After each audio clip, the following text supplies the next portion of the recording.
Support for your public radio station comes from our members and from Excellus Blue Cross Blue Shield, providing members with options for in-person and virtual care, creating ways to connect to care when and where it's needed. Learn more at excellusbcbs.com.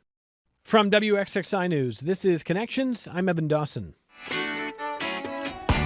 Our connection this hour is made with a deadline coming up, April 15th, the federal income tax deadline.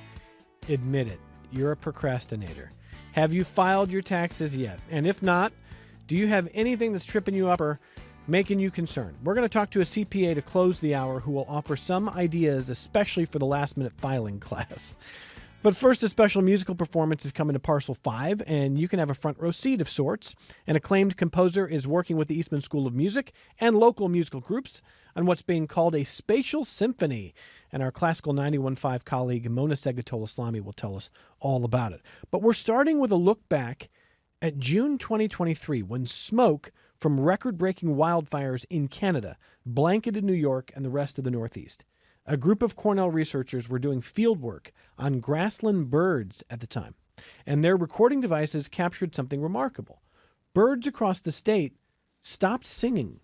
One species in particular, the bobolink, had the sharpest drop in vocalizations.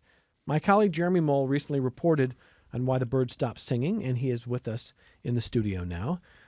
Welcome. I was saying before the hour, it's a fascinating story. It would be a cool story if it wasn't so dark.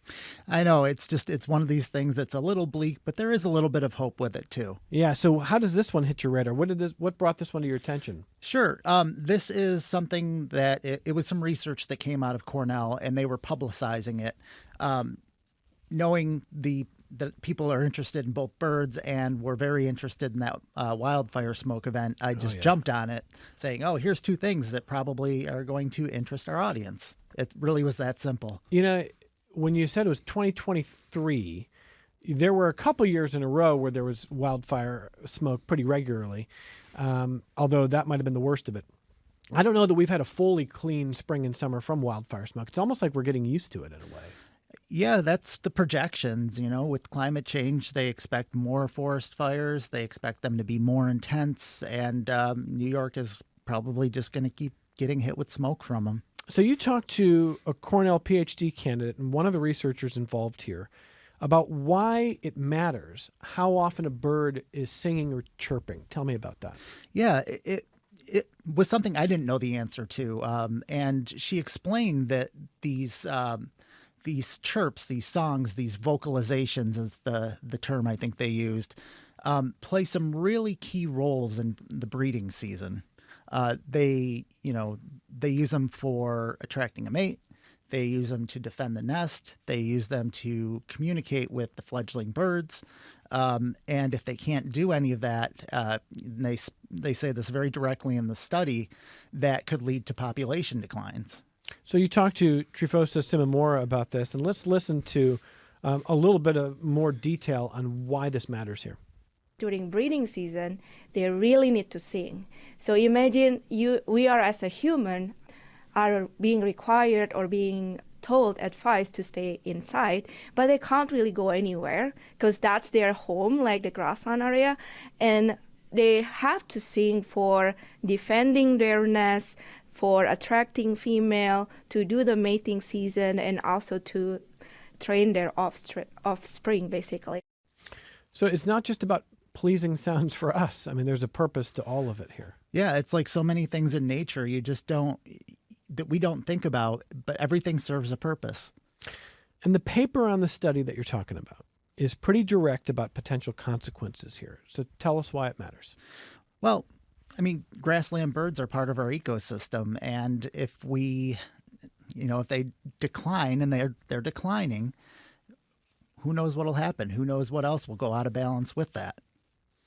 I mentioned the bobolink off the top because your reporting finds that the bobolink in particular, I didn't even know what a bobolink is. Here we go. If you're on YouTube, you can see a picture of the bobolink. It's a little guy. It's a cute little one. It is a cute little one. It's got a nice little cap. My stepfather growing up worked at a golf course called Bobolink. I always thought bobolink meant Bob's Links, like a golf course, like some guy named Bob. It's the name of a bird. We had a Facebook commenter who left the classic names Bob O'Link. Bob Olink, there you go. And so the bobolink, you report, has faced habitat loss and the effects of climate change that's cut its population by more than half?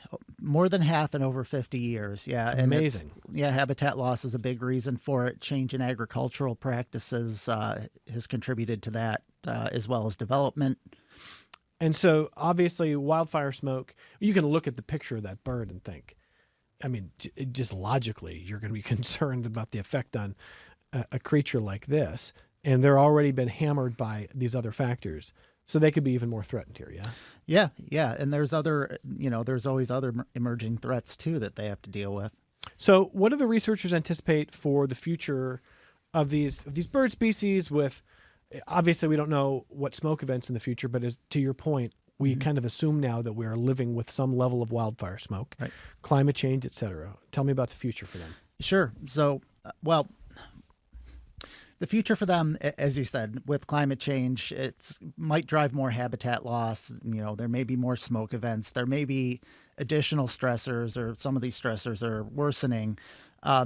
This research actually grew out of a broader project that Trifosa and the others were involved with. They're working with the state DEC, and they're studying the grassland birds and looking at conservation practices. And the idea is to figure out which conservation practices work best so that they can more or less support these birds so they're a little more resilient against the other challenges. And you had a chance to talk to Olivia Sanderfoot, who's a research scientist with the Cornell Lab of Ornithology, kind of under the umbrella about what's coming next year, what can people do? And I want to listen to some of what Olivia told Jeremy. Birds are really facing death by 1,000 cuts. So wildfire smoke might be one risk, and it might be one risk that is harder for us to individually manage, but there are other things we can do. Bird glass collisions are a major risk to birds, and we can all do something in our own homes today to prevent that from occurring.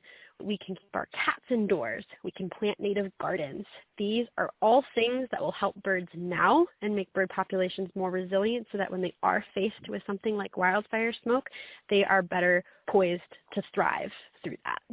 I mean, there's a lot of good stuff there. The one question I had listening to that was the bird glass collisions. My first thought was a windshield. I think she's talking about windows in the house. She is talking about windows and buildings. Yeah, this is a well-documented problem for everything from, your house to skyscrapers. The birds collide with the glass in large numbers.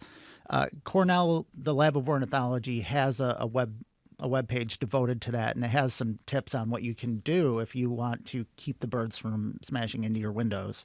Including like having screens, I guess? Yeah, one of them's just having a screen on the outside of the window, putting stickers in the window. So they don't view this as just something they can fly through. Yeah. Interesting. The solutions are pretty simple, I think. Interesting. So as you say, what's next is this effort to sort of stabilize these populations. Did you get the sense that this is crisis level or that it's moving in that direction? I think it depends. It depends on the species. As a whole, grassland birds are, the term imperiled gets used a lot. Mm-hmm. They're not necessarily endangered yet, but you take one that is like the bobolink, where we talked about that population loss, and it is considered at a tipping point right now. So if we can't shore up the habitat or whatever these birds need for their population, we may see further declines. I will just say this as we close this section with Jeremy. We spent last hour talking about the big parts of climate law and climate change issues, and there's obviously big ones. These are the stories that remind us that there are countless other little ripple effects throughout society, some we might not even sort of be cognizant of. Absolutely. And this issue also goes along with, I want to choose my words carefully here. This also goes along with renewables development in the siting aspect of it. One of the things that researchers are looking at is how to best basically harmonize the renewables development with the needs of the birds. Interesting. Okay. So, but you're not sitting here saying that windmills destroy all birds? No. Okay. As we've heard the president say, look, there's there's gray area everywhere, and I'm sure that there are some very smart people like Olivia Sanderfoot and Trifosa Simamora and others who Jeremy talked to who are concerned about these bird populations. Really good stuff for all of us to know about. Thank you for coming in. Yep, and these are very smart people. So yes, they are. Smarter than me, Jeremy. Thank you for being here as always. Yeah, thanks for having me. Jeremy Moule, our colleague at WXXI, deputy editor for WXXI News. Short break. We're coming back with our colleague Mona Seghatoleslami from Classical 91.5. Support for your public radio station comes from our members and from Bob Johnson Auto Group, believing an informed public makes for a stronger community. Proud supporter of Connections with Evan Dawson, focused on the news, issues, and trends that shape the lives of listeners in the Rochester and Finger Lakes regions. BobJohnsonAutoGroup.com. This is Connections. I'm Evan Dawson. We have a Rochester broadcast or a spatial symphony, or call it whatever you want, but I'm sure my colleague Mona Seghatoleslami will tell us that you won't want to miss it. Hey, it's nice to see you in my studio, in our studio, in the talk studio. I've headed down the hall and been glad to grace your studio with my presence. I'm not allowed in your studio, so it's nice to have you here. Mona is music director, host, and producer for Classical 91.5, and we're going to play your interview in a moment with composer Lisa Bielawa.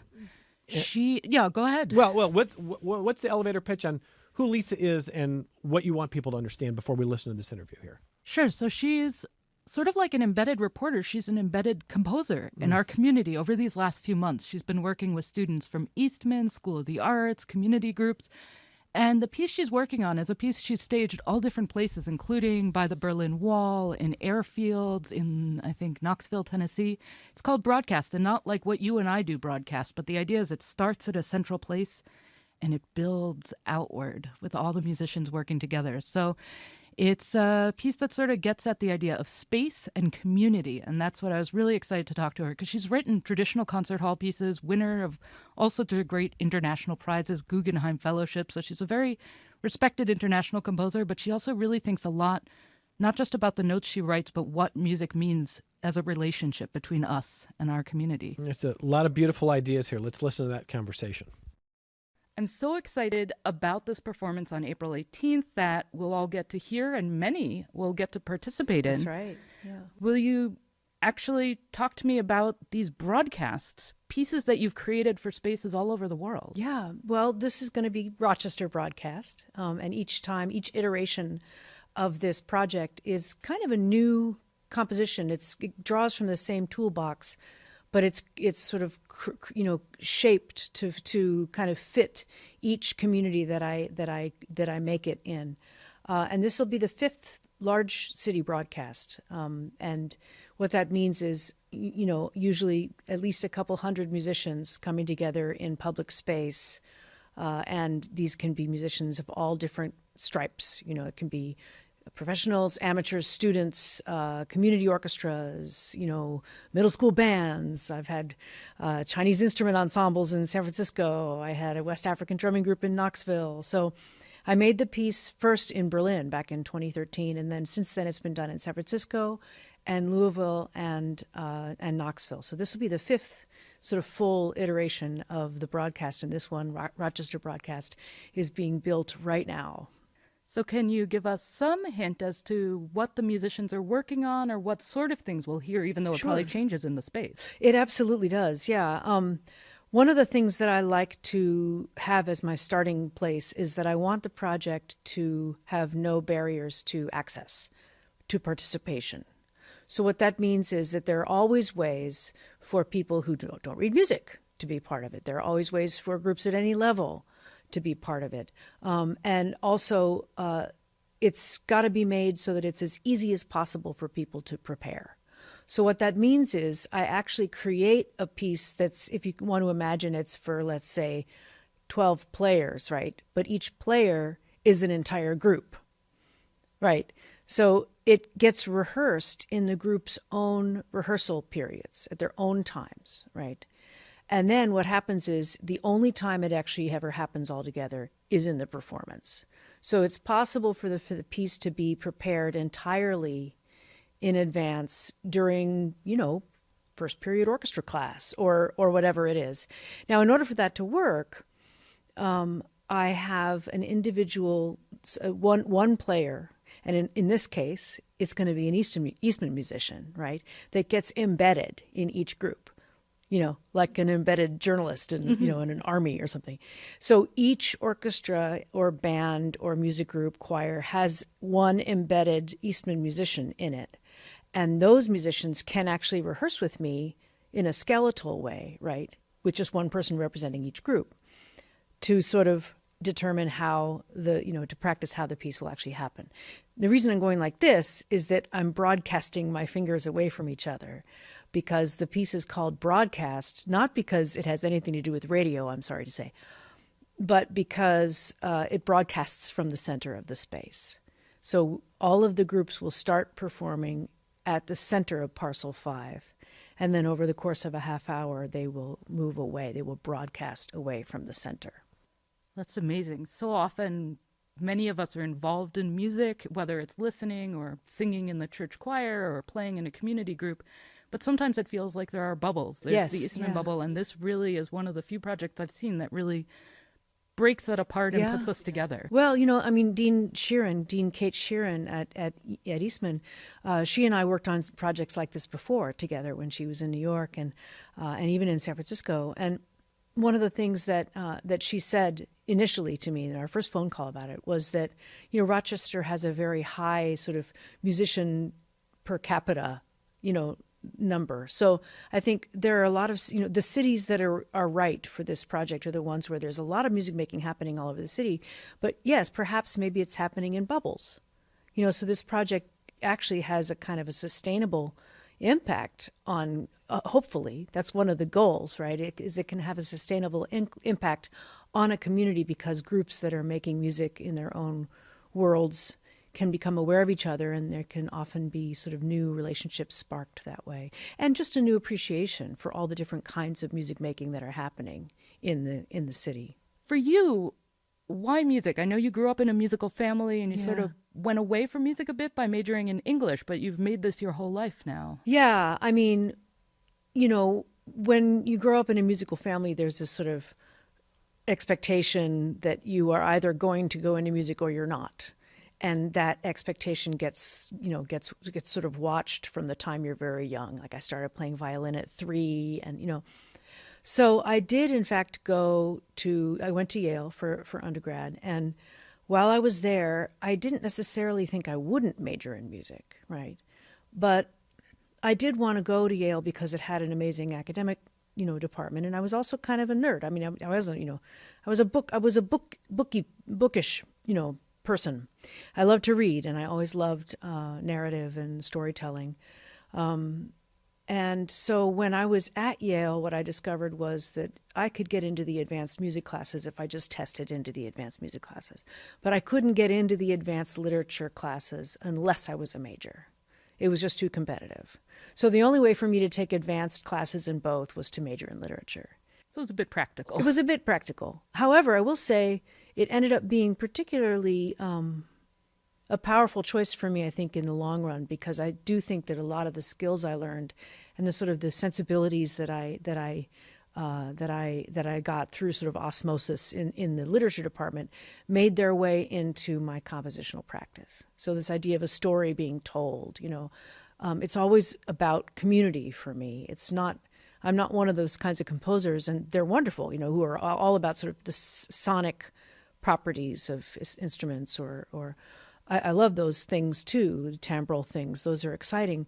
But for me, really the heart and soul of what music making is for me as a creative person is the story, and also the characters, the community. Who is the klezmer band? What role do they play in the story of this piece? What about the Rochester Medical Orchestra? What is their deal? How are they gonna? What's their vibe? When they enter the scene, how do they change the story? And did you find your way into creating your own music, composing this way with stories? Was there one specific impetus, or how did you find that singing in the chorus and the rest was not just where you would be? I think, this is a really good question. And I think this is maybe an unusual circumstance for me. It's not just that I grew up in a musical household. My father was a composer, right? So my brother and I, little kids they mimic their parents, So I was writing music by the time I was around 7 or something like that. And we didn't really know, it's because we saw him do it. I mean, my father would write music in the living room because that's where the piano was. So we'd come home from school or we'd see him banging out and scribbling. And before we even really knew what we were doing, we would go bang, bang, bang, bang, scribble, scribble, because we thought that was what, that's what big people do. Yeah, like picking up a phone and being on a conference call or something, which like I guess that, is probably dated pretending, now. Right, yeah. Right. So I think that was something that was always there and that I always was doing. And for a long time, it was sort of under the radar. It wasn't as if I considered myself a composer. But I was writing music the whole time. I never stopped writing music, ever, since I was really, really little. But it's not that I necessarily considered myself a composer.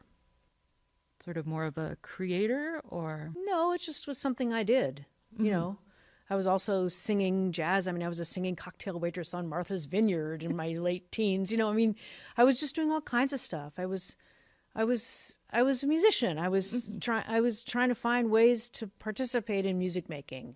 If they needed a pianist, I'd play the piano. If they, I played the violin till I was in my teenage years too. But I'll still pick up a fiddle if it helps get the group that I want, the old time players in Appalachia, to be part of Knoxville Broadcast. I'll pick up a fiddle, So whatever it was that was needed or that was going to make it possible for me to spark the most vitality in a musical community, I would do. And if that meant writing the music, which increasingly it did, right? Mm-hmm. It started to become clear that as a composer and a singer, I'm still a professional singer, that it started to be the case that those two things really kind of pulled out front. And those are the things that I've kind of done now over decades at a higher level. Mm-hmm. Well, certainly, yes. Guggenheim and Rome Prize, definitely. So I do want to say these pieces are often in urban spaces, sometimes have been at airports, one at a very historic location, the Mauer, the Berlin Wall. Yeah, that's right. Is this, as you've mentioned, just about your relationship with community and people, or do you also have a certain relationship with nature and outdoor spaces? I think I have a relationship with urban outdoor spaces. So I would say it's probably in some ways not really nature, but human nature that I'm mostly interested in. I have a real fascination with Jane Jacobs and urban planning, and I love urban studies, I've lived in New York City my whole adult life, and I really am a very urban person. And one of the reasons I love urban life is that it is this it's a place where people from such different kinds of experiences and backgrounds are thrown together in one place, and they function ideally, in this kind of very sort of symbiotic way, and so I like to celebrate that. I like to sort of celebrate urban space by considering it, in the case of the Tempelhof airfield, which is where the first one was, that was a military airfield, of course, a historic one, that was sort of given back to the city and given back to people. So I love the idea of people coming and reclaiming a space, right? In Knoxville, it was an old train yard that became the World's Fair Park, and then that's where we did it. So here, Parcel 5, it's right in the middle of the city, right? It's just you drop these groups right in the middle of the city, and it says the I Heart ROC there. It just has this incredible. It has this incredible really nesting feeling. You're right in the heart of the city. It's a space that, in a way, almost didn't exist. Yeah, we've been told this. Yeah. Yeah, that it was a mall before I lived here. When I moved here 14 years ago, it was a construction site. Uh-huh. And then there were all these proposals. Should it be like Washington Square Park, or should it be a Broadway theater? Should it be this? And it kept being open, and people started playing volleyball on it and putting concerts on it. Yeah, so it really was reclaimed by the people, which is great. And I love the fact that it's just there, and now there's a tradition, of course, of doing performances there. But this one is going to be different because it doesn't have any electricity. There's no electricity at all. There's no music stands. It just happens and it's gone. It's this sort of ephemeral thing that just, it's a little flash mob like that way. It just happens and then it's over. And I love that, because it's about sort of something kind of converging, in the middle of a city and then going away. The one other thing I think I've experienced like that here is in the High Falls neighborhood where our station is located. The percussion ensemble years ago performed a John Luther Adams piece, I think Inukswit, that called for them to be all over the space, and it was exciting. Yeah, John and I were working on our pieces at right around the same time, so I think it was in the air. For him, I think a lot of times, of course, it has been about nature. And so I mean I know John, and we've actually served together on the board of the American Music Center years and years ago, but I think our fascinations, there's some overlaps in our fascinations, and then also some interesting kind of contrasts too. So what else have you been finding out about Rochester as you've been here, both working and singing with? I think you sang with an Eastman ensemble back in the fall semester. That was really fun. I sang a piece with Musica Nova and Brad Lubman. Yeah, that was great. I sort of thought that would be a fun way to kind of, again, drop myself right in the middle of a community. Why not get up on stage with the students and see, what a great way that's a way to sort of narrow the distance between me and the students, to just work alongside them and build something together like that. So that was great fun. Yeah, it gave me a chance to kind of see, what the kids are like together, what the musical culture is there. It was a lot of fun. And I think what I'm learning about Rochester musical life is, musicians here, people, especially avocational musicians, people who play in orchestras like yourself. The impression I get is that there's this really keen interest in high-level music making here, and people position themselves not just as RPO, audience members, but they actually continue their practice into adulthood in a way that is at a pretty high level for just people who don't do that for a living, uniformly. Yeah, we have just a whole range. This is where New Horizons started, which is for people who've retired to pick up instruments and be in bands. And so someone could say, sure, I remember a bit of violin from my childhood. Do I want to learn more violin, or do I want to become a tuba player now? Right. I've seen a lot of that too. People just picking up whatever the community orchestra needs them to pick up. And there's a real readiness here. I mean, there are a lot of things that I write for these groups that are kind of outside the box.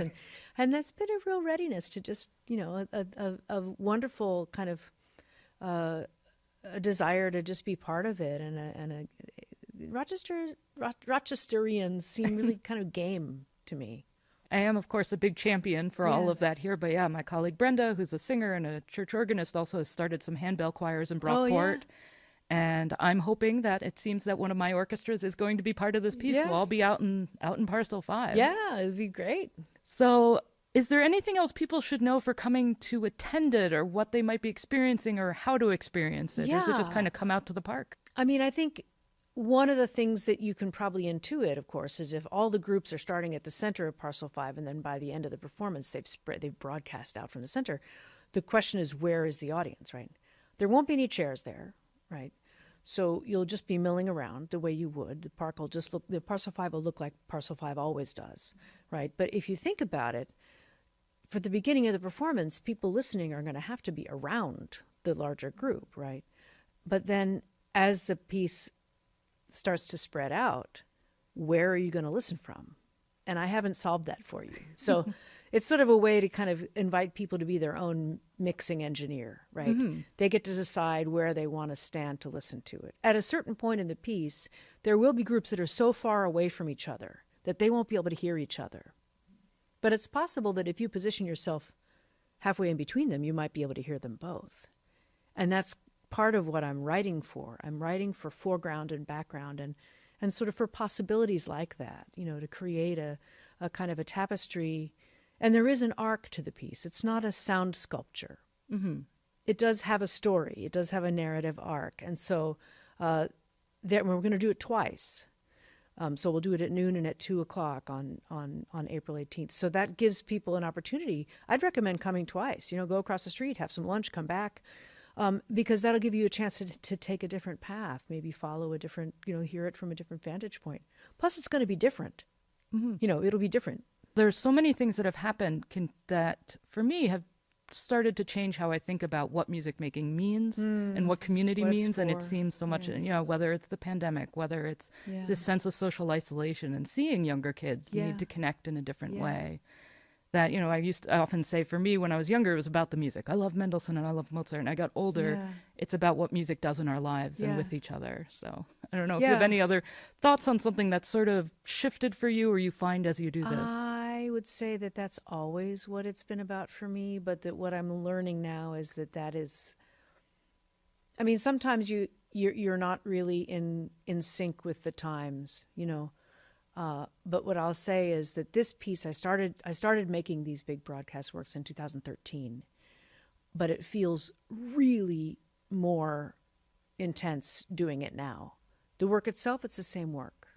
My values and my priorities are the same, but I do think that I've lately felt like my work is coming closer to something that especially that generation seems also to need. So there's a resonance there that's new.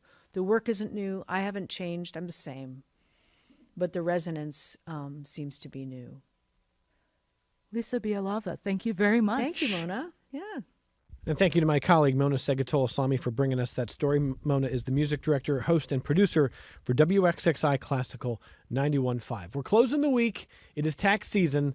Some of the biggest mistakes the IRS says that Americans are making this tax season, we'll have those, and some maybe last-minute filing ideas next. As public radio stations across the country navigate an uncertain funding future, it's time for you to become a sustaining member or increase your monthly contribution to your public radio station. Your support ensures the future of independent media in this community and beyond. This is Connections. I'm Evan Dawson. Maybe you're a procrastinator. I've said that there's different classes of procrastinators. There were the kids when I was growing up who would write their term paper the day before it was due. That wasn't me. I'd wake up at 5 in the morning the day it was due and do it then. And we had a dot matrix printer. Do you know how slow those printers were? Kids these days have no idea what procrastination really is about. But if you've waited to do your taxes, or if you're just curious about maybe what you ought to be knowing about taxes, or if you feel like, am I really getting the most out of my returns? It's a good way to end the week. We're bringing in Mark Kovaleski, who is a CPA and managing partner and chair of the executive committee at MMB+CO. How did I do there, Mark? MMB+CO. MMB+CO. And you've got a great team. We've talked to your team before, so we appreciate MMB+CO sharing you, because I know this is probably, how busy are you right now? Well, we're a little bit busy. We have things going on for sure. Yeah. Don't you tell your clients start sooner than this? We tell people we need their stuff by March 6th to get their return out in time. March 6th. Do we adhere to that? No. See, here's the thing. There's still some coming in now as we speak. April 15th is April 15th every year. Why do I wait so long? I know it's coming. Great question. I think if we extended the tax deadline to May 15th, we would get everybody's information on May 12th. Yeah, I was going to say extending it would only make us procrastinate more. Okay, so are you seeing anything interesting or stand out or different this year compared to most? I would say the big things this year are people being able to itemize their deductions instead of taking the standard deduction. Some of the changes with the OBBA increased the salt cap deduction. I know that's been spoken about before. So people are able to take advantage of itemizing their deductions. So things like your property taxes, your mortgage interest, charitable contributions are coming back into play now more than we've seen in the past. It's itemized versus the standard deduction? Itemized versus standard, whatever is higher, we could optimize that. Typically, So, which is higher? in the past, it was the standard deduction because there was a cap on the amount you could claim for income taxes or property taxes. So in a high tax state like New York, both from a property tax perspective and an income tax perspective, that was previously capped at $10,000. So if you put your real estate taxes together, your income taxes, and it was $30,000, you only could take $10,000. So then you had to include your mortgage interest and charitable contributions for the most part and see if the total of those was higher than the standard deduction, which is set by the government every year. And most people in the past were able to take the standard, would be more advantageous for them to take the standard deduction. But now with that $10,000 cap being raised to $40,000 for most taxpayers, now they're able to itemize. So they're getting a little bit more bang for their buck. And it also allows the charitable contributions to come back into play as being deductible for you. Okay. So is it more work? It is more work because it's more information. But more return. But more advantageous for us. Yes. Okay. So there are some people who will take the standard deduction not realizing that they could have itemized and done better. Correct. Okay. But not your clients. Absolutely not. No, we're looking to maximize everybody's potential refund. Okay. So the difference in that cap from 10,000 going to 40K, talk to me a little bit about what people might misunderstand about charitable contributions and how it affects their taxes. Sure. So a couple things on the charitable contribution side. Like I said, in the past, people would provide their charitable contributions, but because the standard deduction was higher, they didn't really factor into it. So hopefully it didn't take away people's philanthropic abilities to contribute to charities, but they most likely didn't get a direct tax write-off for that. And then I think the other thing you have to be careful on the charitable side that we see is, things like a GoFundMe page, for example, are not eligible for a charitable contribution. It has to be to a prescribed 501c3 organization. That's interesting. Do you get questions about GoFundMe contributions? We do, yeah. Everybody wants to try to write off whatever they can, so they're going to send anything that they might deem to be a donation or a charitable contribution, but has to meet prescribed rules in order to be deductible. You're not the policymaker here. No, don't shoot the messenger. I'm not going to make you be the policymaker. I want to ask you if you think it makes sense that for the moment GoFundMe isn't included in the category of being allowed to write off. It's just a slippery slope. What is the exactly. GoFundMe because for? You can set up GoFundMes for almost anything. Exactly. Where if you're a 501c3 organization, you're the Humane Society or you're Ronald McDonald House, you've gone through a prescribed set of procedures with the state and the government to be listed as a qualified charity. Okay. I think I see the phone ringing. He can't do your return in 10 minutes here. He can try to help you in general ways. Mark Kovaleski from MMB+CO. We appreciate him being here. The one other thing on charitable contributions that I hear sometimes is, well, okay, I gave $1,000 to a charity. Well, you can write that off. That's $1,000 off your taxes. Not correct. Take me through the math there. Sure. Big difference between a credit and a deduction. So that $1,000 contribution will be a deduction from your total income. So say your wages are, just using rough math here, $100,000. You make that $1,000 charitable contribution. You could itemize. You're going to pay tax on $99,000. Whereas opposed to some people think that's a direct write-off. So you, on your $100,000, you have a $15,000 tax bill. They think they're going to pay $14,000. That's a credit, not a deduction. Okay. So on the deduction side, in your math, $1,000 charitable contribution that you can write off probably saves you a couple hundred in taxes, something like that. It depends about what your effective tax rate is. Yeah. So the higher individual is going to have more of a percentage tax rate that they have applied to that $1,000 contribution than somebody in the lower bracket. Okay. A credit is the full amount. That's correct. Okay. But don't get those twisted there. Correct. Okay. I went to, I asked the IRS what the biggest mistakes people are making this year is, and I want to walk through some of them with you if you don't mind here. But I'm curious to know, what do you think the IRS said the biggest mistake people are making? Not hiring a professional tax preparer. That's on the list. Although, listen, Mark, I'm sure that MMB+CO does great work. For the TurboTaxes of the world, is that a useful tool, you think?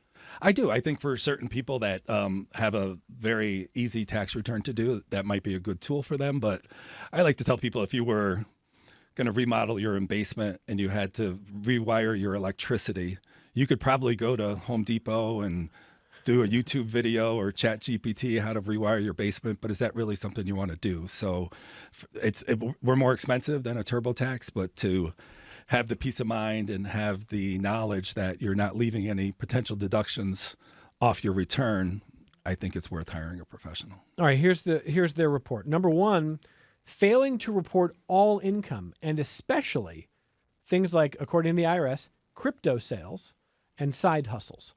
So the full picture of someone's income. They might think, well, here's my main salary, here's a job.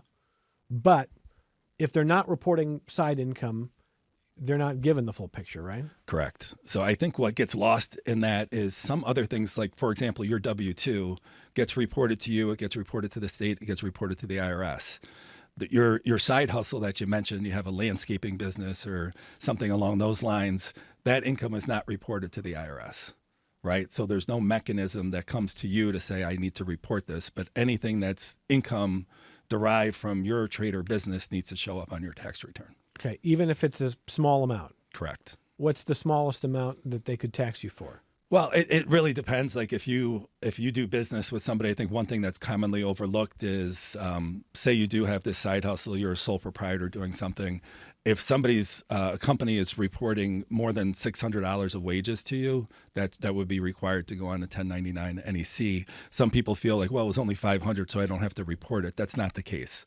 So any of the income that comes in needs to show up on your return. If you were to get audited, they could go to the level of looking at your bank statements and see cash that's coming in to your bank statement and prove that. And if you can't prove it's a loan or it's personal repayment of debt or something like that, that should be shown as income on your tax return. Okay. Now, how often are you running into crypto sales? Less than 10% of our client base, but it is becoming more. I mean, 10 years ago it was like relevant. none, right? Correct. Yeah. So now it's more relevant. Yep. What do you tell people about crypto? Same thing, just like if you had a brokerage statement and you were selling shares of stock, shares of Kodak or Xerox or whatever, that any type of transaction that would occur like that is similar to an investment that you would need to record on your tax return as well. If I come to you as a client and I say, all right, look, I sold half a Bitcoin, but the IRS is not going to know that. So why do I have to report that? I don't have a W-2 for it. I don't have a paper trail. What's the answer? Ethics, morality, that's the right thing to do. That's prescribed to you. So if you have the knowledge that it should be reported on your tax return and you have that information, it should be, whether or not the IRS has also received notification of that income as well. Can the IRS track crypto sales in any way? Not that I know of. If they do like a full audit of you, will they find something? Yeah, I mean, the most invasive audit, if you will, they could look at every one of your records that you have for the year, and you have to prove to them what that amount is. And if you can't prove it, it's reported as income on your tax return. Okay. So the number one, it's the law, so report your crypto sales. Okay. Number two, don't assume that they won't figure it out eventually, although most people don't get audited, but that's not a reason not to report. I mean, I'm sure you don't advise people, you probably won't get audited, so don't report. Correct. Okay. And number three, do you think most crypto sales do get reported to the IRS? I would say no, probably at this time. It's a different market out there. But again, I think the most important thing to do is that if you know of that sale, regardless of whether it's reported, you have the obligation on your return. And we have the obligation as tax preparers to make sure that we're signing a return that we feel is accurate. I feel like 5 years ago, people could have really claimed more ignorance on what to do about crypto sales. These days, probably less so. Agreed. You agree with that? Yeah. Okay, so that was number one on what the IRS says is a very common mistake.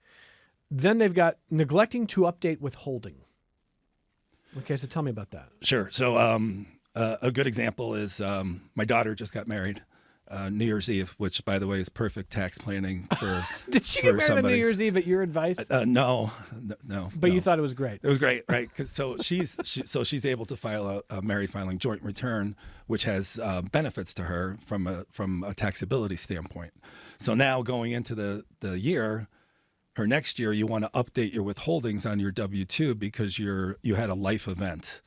Similar to maybe a benefits package or something like that, but you have a life event, whether maybe you get married, you have another child, you have other income from other sources, things like that, to help smooth out the withholdings during the year so you don't have a big surprise at the end of the year, either in the way of a large refund or a large payment that's due when you file your tax return. What was that conversation like with your daughter? Did you tell her how proud you were of her? Exactly. In so many different ways. Yeah. So many different ways. Okay, so not updating withholding. How often are people making that mistake, by the way? Usually when there's a life event. When there's a life event. Exactly. Okay. And that's why you try to get to know your clients and you understand everything that would come into play for that? Yeah, I think that's the biggest thing that we could do for our clients, and the recommendation I would have for people that have a paid tax preparer is to have that communication throughout the year with them, so we're aware of these situations and can provide the proactive advice. If we're getting the information now to file their 2025 return, it's too late. Next on the list is choosing the wrong filing status. Okay, tell me about that. So same thing, your filing statuses could be single, married, filing joint, head of household. And they all have different tax ramifications to it. So you want to make sure you're in the appropriate classification for that. That's not something that we see a lot of. Okay. How often are you working with a client who may be divorced, shares custody? There's a rotation of who's claiming a child. You know, the IRS says that is also on the list of occasional missteps or confusion for filers. So how often are you seeing that? Correct. We do see that in our client base, that, you know, the custody of the child and who would be able to claim them would rotate every year. It's one thing now when we electronically file tax returns that you have to indicate who's claiming the client. So if there's a situation where both parents claim the child, that one of those returns will get rejected in the e-file system, which is, again, a little different than it was 10 years ago when everything was just mailed in paper. You had to wait for the IRS to sort it out. Now they'll immediately know that one of those returns is incorrect because both parents would be claiming the same child, and that's done by Social Security number. Okay. And probably the IRS does not want to adjudicate squabbles between exes. Who does? That's fair. Okay, but valuable to know, by the way, what you are entitled to. And I'm sure you work with your clients on that too. Correct. With kids. What does head of household status technically mean by law, by the way? You mentioned that as a status. So, right, yeah, you would be, it could be after it could be after a divorce, it could be after a death in the family where you have a child that you're responsible for in your household. That would be the difference between the head of household and the single filing status. Gotcha. Okay. IRS also says on their list of mistakes people are making, not signing returns is still on the list. People don't sign returns. They don't sign their returns. That one surprises me a little bit. I thought you'd be surprised at that. Yeah, I can't even believe that's a thing anymore. The vast majority of returns now are sent in electronically, so they don't really even need a manual signature. The way it works in our world is we would send the return to you as our client. Right. We would get a signature page back from you that allows us to press the button to electronically transmit the return to the IRS or whatever applicable state. Strange. Okay. And finally, missing new 2026 deductions, the IRS says people are not always aware of. Does this go back to the charitable contributions or anything else we should know about? I would think so. I think that's related to your itemized deductions that are out there, and largely that would relate to the charitable contributions, your mortgage interest, your real estate taxes. So reading a little news, looking ahead to 2027, because we're all going to get ahead, by the way. After this conversation, no one's going to procrastinate anymore. For the 2026 tax year, filing in 2027, the child tax credit will increase to a maximum of $2,200 per qualifying child under the age of 17, I'm reading, up from $2,000. That change was part of the federal, the so-called One Big Beautiful Bill Act that passed last year. And it also indexes the credit to inflation and makes the $700 refundable portion permanent. How common is that going to come into play next year, you think? Oh, for sure. And we're seeing that a lot in our client base this year where people are eligible to take that child tax credit. So I think it'll be continued, and it's nice to see that it's indexed for inflation moving forward as well. Okay. And then last month, the Bipartisan Policy Center conducted a tax filing season survey with the polling and analytics firm Signal, and they asked several dozen questions of Americans who filed their taxes for 2026. Here are some things that they found that I wanted to also ask you about. Tips and overtime earners filed earlier and showed higher awareness of 2025 tax law changes than other filers. Tips and overtime earners. Like, bravo to that category. Does that surprise you? Well, no, because, with some of the changes that came in place in terms of how the tax on overtime would be computed, I think there's people, and they also have potentially more simple tax returns. Mm-hmm. That what we see a lot is the W-2 information that comes out pretty well, and needs to be out by the end of January, where some of the other reports that you need to get, maybe a brokerage statement from your investments, or a K-1 from something that you own another partnership from, those are still trickling in right now. So that information that would be captured on your W-2, tips and overtime, comes out a little bit earlier, so that doesn't surprise me that they might be filing a little bit earlier as well. The survey also found that most filers found the new deductions and credits easy to claim, though uptake lagged behind eligibility. Does that surprise you? Uptake lagged. So people were not always aware of what they're eligible for. So they're a little behind on that. But once they knew they were aware, they thought, okay, the system is set up pretty easily. Claiming is not difficult if you know what you were eligible for. Is that a good description? That's correct. Right. So, I think everything that comes out historically is always so late in the season as well. So, a lot of the communication and things being finally set by Washington is just so late. By the time it's communicated and you realize that it's for real, it might take you a little bit to be able to claim those deductions. We see it on the tax software as well, where some of the forms, think about all the forms that need to be put together to capture some of these new deductions or credits. It takes them a little bit to do as well. Last 30 seconds here, the last thing on the survey. More filers are asking or searching, trying to find out if there are AI programs that can do their taxes. I'm beating the drum for always working with human beings when possible. And I think human relationships matter here.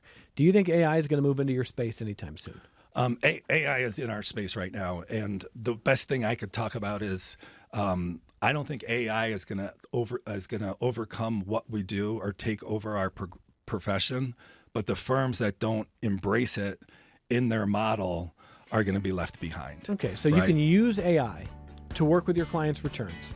But you think the human relationship will also continue to benefit them? 100%. Good description of it? Absolutely. Mark Kovaleski is a CPA and managing partner and chair of the executive committee at MMB+CO. Very generous with his time because we are days away from the deadline, and I'm sure you're all very busy. MMB+Co is online where? Where can people find more about you? It's MMBaccounting.com.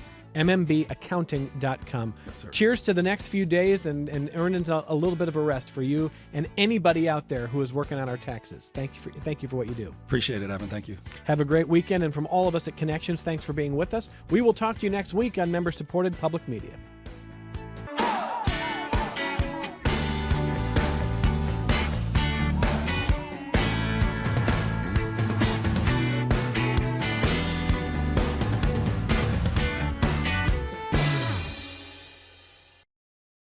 This program is a production of WXXI Public Radio. The views expressed do not necessarily represent those of this station, its staff, management, or underwriters. The broadcast is meant for the private use of our audience. Any rebroadcast or use in another medium without expressed written consent of WXXI is strictly prohibited. Connections with Evan Dawson is available as a podcast. Just click on the Connections link at WXXInews.org.